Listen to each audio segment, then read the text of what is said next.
Hi friends, welcome back to the channel. ಹುಚ್ಚನಂತೆ ನಟಿಸುತ್ತಾ ಇಬ್ಬರು ಮೂವರು ಹುಡುಗಿಯರ ಜೊತೆ ಮೋಜು ಮಸ್ತಿ ಮಾಡುತ್ತಾ ಸುಖ ಅನುಭವಿಸುತ್ತಿದ್ದವನ ಕತೆ ತುಂಬಾನೇ ಇಂಟ್ರೆಸ್ಟಿಂಗ್ ಆಗಿದೆ. ಸೊ ಕಥೆಯನ್ನು ಎಲ್ಲೂ ಸ್ಕಿಪ್ ಮಾಡಿದ್ವಿ, ಕೊನೆಯವರೆಗೂ ಕೇಳಿ.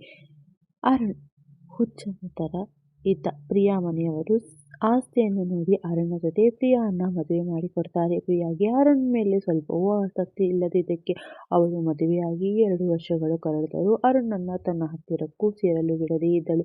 ಹೀಗಿರುವಾಗ ಒಂದು ರಾತ್ರಿ ಅರುಣ್ ಪ್ರಿಯಾ ನಿದ್ರಿಸುತ್ತಿರುವಾಗ ತನ್ನ ಮುಖಕ್ಕೆಲ್ಲ ಕ್ರೀಮ್ ಬಳಸಿಕೊಂಡು ಅವಳೊಂದಿಗೆ ಹತ್ತಿರವಾಗುವುದಕ್ಕೆ ಪ್ರಯತ್ನಿಸುತ್ತಾನೆ. ಆಗ ಎಚ್ಚರವಾದಂತಹ ಪ್ರಿಯಾ ಕೋಪಗೊಂಡು, ನಿನಗೆ ನನ್ನನ್ನು ಮುಟ್ಟಬೇಡ ಅಂತ ಎಷ್ಟು ಸಾರಿ ಹೇಳಿದ್ದೀನಿ, ನಿನಗೆ ಒಂದು ಸಲ ಹೇಳಿದರೆ ಅರ್ಥವಾಗುವುದಿಲ್ಲವೇ? ನೀನು ಮತ್ತೊಮ್ಮೆ ನನ್ನ ಹತ್ತಿರ ಬಂದರೆ ನಾನು ನಿನ್ನನ್ನು ದೂರ ಮಾಡುತ್ತೀನಿ ಅಂತ ಕೂಗಿ ಕೋಣೆಯಿಂದ ಹೊರ ಹೋಗುತ್ತಾಳೆ.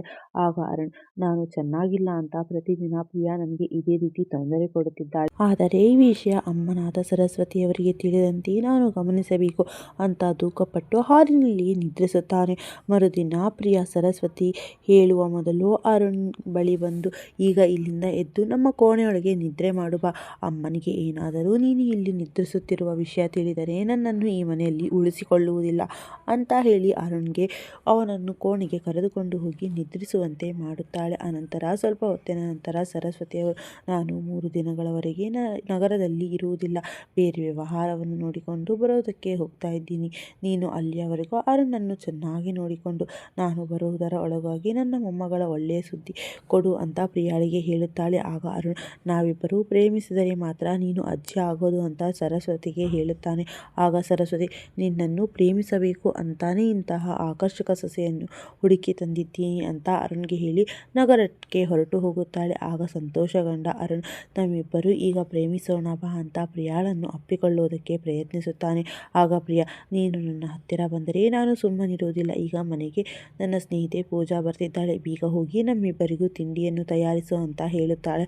ಆಗ ಪೂಜಾಳ ಹೆಸರು ಕೇಳಿ ಸಂತೋಷಗೊಂಡ ಅರುಣ್ ಅಡುಗೆ ಮನೆಗೆ ಹೋಗುತ್ತಾನೆ. ಆಗ ಪೂಜಾ ಅಲ್ಲಿಗೆ ಬರುತ್ತಾಳೆ. ಭಾವ ಇಲ್ಲಿ ಕಾಣಿಸ್ತಾ ಇಲ್ವಲ್ಲ ಅಂತ ಪ್ರಿಯಾಳನ್ನ ಕೇಳುತ್ತಾಳೆ. ಆಗ ಪ್ರಿಯಾ, ಇಂತಹ ಮೂರ್ಖನನ್ನು ಮದುವೆಯಾಗಿ ನಾನು ಬದುಕೆ ಹಾಳಾಗಿ ಹೋಯಿತು ಅಂತ ಹೇಳುತ್ತಾಳೆ. ಆಗ ಅರುಣ್ ಅವರಿಬ್ಬರಿಗೂ ತಿಂಡಿಯನ್ನು ತಂದು ಕೊಡುತ್ತಾನೆ. ಪೂಜಾ, ನಿನ್ನ ಭವಿಷ್ಯದಲ್ಲಿ ಅರುಣ್ ಅವರೇ ಇದ್ದಾರೆ ಅಂದ ಮೇಲೆ ನೀನು ಹೊಂದಿಕೊಂಡು ಹೋಗು ಪ್ರಿಯಾ ಅಂತ ಹೇಳುತ್ತಾಳೆ. ಆಗ ಅರುಣ್, ಪೂಜಾ ಎಷ್ಟು ಒಳ್ಳೆಯವಳು ಇದ್ದಾಳೆ, ಇವಳು ನನ್ನ ಪತ್ನಿಯಾಗಿದ್ದರೆ ತುಂಬ ಚೆನ್ನಾಗಿರ್ತಿತ್ತು ಅಂತ ಅವಳನ್ನೇ ನೋಡುತ್ತಾ ಕುಳಿತುಕೊಳ್ಳುತ್ತಾನೆ. ಆಗ ಪ್ರಿಯಾ, ಇಲ್ಲಿ ಕುಳಿತುಕೊಂಡು ಏನು ಮಾಡುತ್ತಿದ್ದೀಯಾ, ಒಳಗೆ ಹೋಗಿ ಮಧ್ಯಾಹ್ನದ ಊಟವನ್ನು ತಯಾರಿಸು ಅಂತ ಅರುಣನ್ನ ಮತ್ತೆ ಹರಾಟೆಗೆ ತೆಗೆದುಕೊಳ್ಳುತ್ತಾಳೆ. ಆಗ ಪೂಜಾ, ಅವರು ನಿನ್ನ ಪತಿ, ಅವರನ್ನು ಹೀಗೆ ಬೈಯುತ್ತೀಯ, ಅವರನ್ನು ನೋಡ್ತಾ ಇದ್ದರೆ ನನಗೆ ಅವರ ಮೇಲೆ ದಯೆ ಬರ್ತಾ ಇದೆ ಅಂತ ಪ್ರಿಯಾಗೆ ಹೇಳುತ್ತಾಳೆ. ಆಗ ಪ್ರಿಯಾ, ಅರುಣ್ ಬಗ್ಗೆ ನಿನಗೆ ಸರಿಯಾಗಿ ತಿಳಿದಿಲ್ಲ, ನೀನು ಅವನ ಮೇಲೆ ದಯೆಯನ್ನು ತೋರಿಸಬೇಡ ಅಂತ ಪೂಜಾಗೆ ಹೇಳ್ತಾಳೆ. ನಂತರ ಪೂಜಾ ನಗರಕ್ಕೆ ಹೊರಟು ನಿಲ್ಲುತ್ತಾಳೆ. ಆಗ ಪ್ರಿಯಾ, ಅಮ್ಮ ಬರೋದಕ್ಕೂ ಇನ್ನು 3 ದಿನಗಳು ಇದೆ, ಅಲ್ಲಿಯವರೆಗೂ ನೀನು ಇಲ್ಲೇ ಉಳಿದುಕೋ ಅಂತ ಪೂಜಾಗೆ ಹೇಳಿ ಅಲ್ಲೇ ಉಳಿಸಿಕೊಳ್ಳುತ್ತಾಳೆ. ಆಗ ಅರುಣ್, ಪೂಜಾ ಇಲ್ಲೇ ಇದ್ದರೆ ನನಗೂ ಸಂತೋಷವಾಗುತ್ತೆ ಅಂತ ಯೋಚಿಸುತ್ತಾನೆ. ನಂತರ ನಿದ್ರೆ ಮಾಡುವಾಗ ಅರುಣ್ ಪ್ರಿಯಾಳ ಹಾಸಿಗೆಯ ಮೇಲೆ ಹೋಗಿ ನಿದ್ರಿಸುತ್ತಾನೆ. ಆಗ ಕೋಪಗೊಂಡಂತಹ ಪ್ರಿಯಾ, ಇಲ್ಲಿ ನಾನು ಹಾಗೂ ಪೂಜಾ ನಿದ್ರಿಸುತ್ತಾ ಇದ್ದೀವಿ, ನೀನು ಹೊರಗೆ ಹೋಗು ನಿದ್ರಿಸು ಅಂತ ಅರುಣನ್ನ ಕೋಣೆಯಿಂದ ಹೊರಗೆ ಹಾಕುತ್ತಾಳೆ.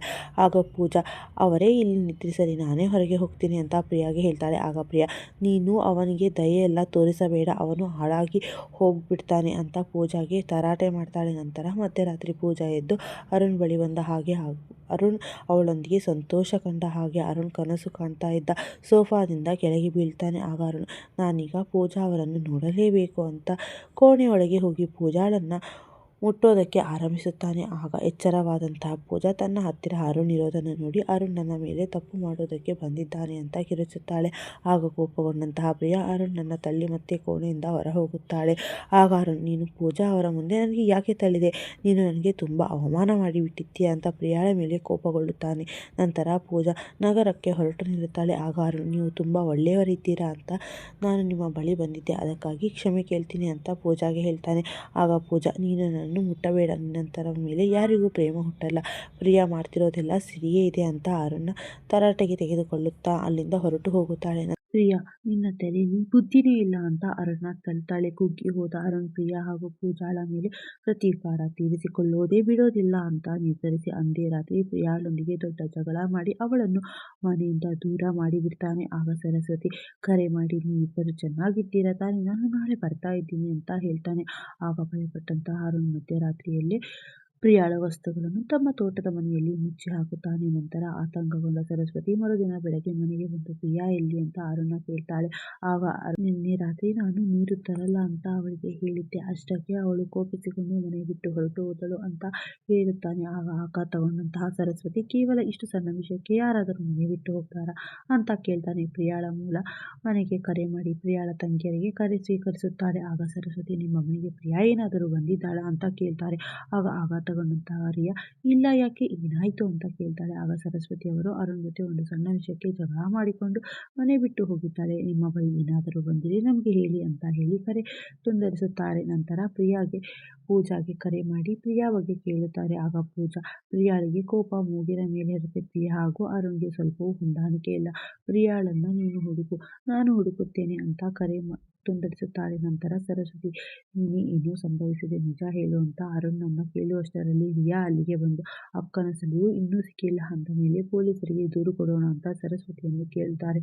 ಆಗ ಭಯಪಟ್ಟಂತಹ ಅರುಣ್, ಪೊಲೀಸ್ ದೂರು ಎಲ್ಲ ಬೇಡ, ನಮ್ಮ ಮನೆಯ ಗೌರವ ಹೋಗಿಬಿಡುತ್ತೆ ಅಂತ ಹೇಳ್ತಾರೆ. ಆಗ ಸರಸ್ವತಿ, ಏನೇ ಆಗಲಿ ಒಟ್ಟಿನಲ್ಲಿ ಪ್ರಿಯಾ ನಮಗೆ ಸಿಕ್ಕಿದರೆ ಸಾಕು ಅಂತ ಪೊಲೀಸರಿಗೆ ಕರೆ ಮಾಡಿ ಅಂತ ರಿಯಾಗೆ ಹೇಳುತ್ತಾರೆ. ನಂತರ ರಿಯಾ ಪೊಲೀಸ್ ಅವರಿಗೆ ಕರೆ ಮಾಡುತ್ತಾಳೆ. ಆಗ ಅರುಣ್, ನಿನ್ನನ್ನು ಕೂಡ ಪ್ರಿಯಾ ಇರುವಂತಹ ಸ್ಥಳಕ್ಕೆ ಬೇಗ ಕಳಿಸಬೇಕು ಅಂತ ಅಂದುಕೊಳ್ಳುತ್ತಾನೆ. ನಂತರ ಅಲ್ಲಿಗೆ ಬಂದಂತಹ ಪೊಲೀಸ್ ಅವರು ಅರುಣನ್ನ ಪ್ರಶ್ನಿಸುತ್ತಾರೆ. ಆಗ ಅರುಣ್, ಜಗಳದಿಂದಾಗಿ ಕೋಪಗೊಂಡ ಪ್ರಿಯಾ ಮನೆ ಬಿಟ್ಟು ಹೋದರು ಅಂತ ಪೊಲೀಸ್ ಅವರಿಗೆ ಹೇಳುತ್ತಾನೆ. ನಂತರ ರಿಯಾ, ನಿಮ್ಮ ಹಾಗೂ ನಿಮ್ಮ ಅಕ್ಕನ ಸಂಬಂಧ ಹೇಗಿತ್ತು ಅಂತ ಕೇಳಿದರೆ, ನನಗೆ ಚೆನ್ನಾಗಿ ತಿಳಿದಿದೆ, ಅಕ್ಕ ಎಲ್ಲಿದ್ದಾಳೆ, ನಿಜ ಹೇಳಿ ಅಂತ ಅರುಣ್ನ ಕೇಳ್ತಾಳೆ. ಆಗ ಅರುಣ್, ಹೌದು, ಪ್ರಿಯಾ ನನ್ನನ್ನು ಪ್ರೀತಿಸುತ್ತಿರಲಿಲ್ಲ, ಪ್ರತಿ ಕ್ಷಣ ನನ್ನನ್ನು ಅವಮಾನ ಮಾಡುತ್ತಿದ್ದಳು, ಎಲ್ಲ ಹುಡುಗಿಯರು ನನ್ನಿಂದ ಯಾಕೆ ದೂರ ಹೋಗ್ತಾರೆ, ನನಗಂತೂ ಅರ್ಥವಾಗುವುದಿಲ್ಲ ಅಂತ ಹೇಳ್ತಾನೆ. ಆಗ ರಿಯಾ, ನೀನು ಇನ್ನು ಮಗುವಿನಂತೆ ನಡೆದುಕೊಳ್ಳುತ್ತೀಯ, ನಿನ್ನಲ್ಲಿ ತುಂಬಾ ಕೊರತೆಗಳಿವೆ, ನಿನ್ನಂತಹ ಕೊರತೆಗಳನ್ನು ಸರಿಪಡಿಸುವುದಕ್ಕೆ ಪ್ರಯತ್ನ ಮಾಡುವುದೇ ಇಲ್ಲ, ನೀನು ಹೊರಗಿನಿಂದ ಮಾತ್ರವಲ್ಲ ಒಳಗಿನಿಂದಲೂ ಅಸ್ತವ್ಯಸ್ತವಾಗಿದ್ದೀಯ, ಹಾಗಾಗಿ ಎಲ್ಲರೂ ನಿನ್ನಿಂದ ತಪ್ಪಿಸಿಕೊಳ್ಳುತ್ತಾರೆ ಅಂತ ಅರುಣನ್ನು ಬೈಯುತ್ತಾರೆ. ಅಲ್ಲಿಂದ ಹೊರಟು ಹೋಗುತ್ತಾಳೆ. ನಂತರ ಸರಸ್ವತಿ ದೇವಾಲಯಕ್ಕೆ ಹೋಗುತ್ತಾಳೆ. ರಿಯಾ, ಬೇಗನೆ ಅಕ್ಕನ ಮನೆಗೆ ಬಾ ಅಂತ ಪೂಜಾಗೆ ಕರೆ ಮಾಡಿ ಹೇಳುತ್ತಾಳೆ. ಆಗ ಅರುಣ್, ನೀನು ನನಗೆ ಅವಮಾನ ಮಾಡಿದ್ದೀಯಾ, ಮಾಡು, ನಾನು ನಿನ್ನನ್ನು ಕೂಡ ಬಿಡುವುದಿಲ್ಲ, ನಿನ್ನ ಅಕ್ಕ ಇರುವ ಸ್ಥಳಕ್ಕೆ ಕಳಿಸುತ್ತೇನೆ ಅಂತ ಹೇಳ್ತಾರೆ.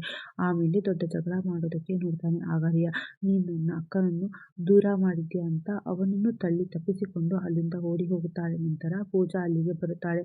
ಅರುಣ್ ಅವಳ ಮೇಲೆ ಕೂಡ ದೊಡ್ಡ ಜಗಳ ಮಾಡಿ ದೂರ ಮಾಡುತ್ತಾನೆ. ಆಗ ಸರಸ್ವತಿ ಅವರನ್ನು ಕರೆದುಕೊಂಡು ಅಲ್ಲಿಗೆ ರಿಯಾ ಬರುತ್ತಾಳೆ. ಪೂಜಾ ದೂರಗೊಂಡಿರುವುದನ್ನು ನೋಡಿದಂತಹ ರಿಯಾ, ಭಾವ ನನ್ನ ಅಕ್ಕನನ್ನು ಕೂಡ ದೂರ ಮಾಡಿದ್ದಾನೆ ಅಂತ ಸರಸ್ವತಿಗೆ ಹೇಳುತ್ತಾಳೆ.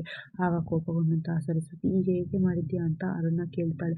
ಅರುಣ್, ಯಾರ್ಯಾರು ನನ್ನನ್ನು ಅವಮಾನ ಮಾಡುತ್ತಾರೋ ನಾನು ಅವರನ್ನೆಲ್ಲ ದೂರ ಮಾಡೇ ಬಿಡುತ್ತೇನೆ ಅಂತ ಹೇಳಿ ರಿಯಾಳನ್ನು ಕೂಡ ದೂರ ಮಾಡೋದಕ್ಕೆ ಹೋಗ್ತಾನೆ. ಆಗ ರಿಯಾ ಹಾಗೂ ಸರಸ್ವತಿ ಅರುಣನ್ನು ಕೋಣೆಯೊಳಗೆ ಕೂಡಿ ಹಾಕಿ ಪೊಲೀಸ್ ಅವರಿಗೆ ಕರೆ ಮಾಡುತ್ತಾರೆ. ನಂತರ ಅಲ್ಲಿಗೆ ಬಂದಂತಹ ಪೊಲೀಸ್ ಅವರು ಪ್ರಿಯಾ ಅವರ ವಸ್ತುಗಳು ಎಲ್ಲಿವೆ ಅಂತ ಅರುಣನ್ನು ಕೇಳ್ತಾರೆ. ಆಗ ಅರುಣ್ ಪ್ರಿಯಾಳನ್ನು ದೂರ ಮಾಡಿದಂತಹ ಸ್ಥಳವನ್ನು ಪೊಲೀಸರಿಗೆ ತೋರಿಸ್ತಾನೆ. ಕೊನೆಗೆ ಪೊಲೀಸರು ಅರುಣನ್ನು ವಿಚಾರಣೆಗೆ ಕರೆದೊಯ್ಯುತ್ತಾರೆ. ಸೊ ಈ ಕತೆ ಇಲ್ಲಿಗೆ ಮುಗಿಯುತ್ತೆ. ಕತೆ ಹೇಗೆ ಅನ್ನಿಸ್ತು? ಇಷ್ಟ ಆದರೆ ಲೈಕ್ ಮಾಡಿ, ಶೇರ್ ಮಾಡಿ, ಕಮೆಂಟ್ ಮಾಡೋದನ್ನು ಮರಿ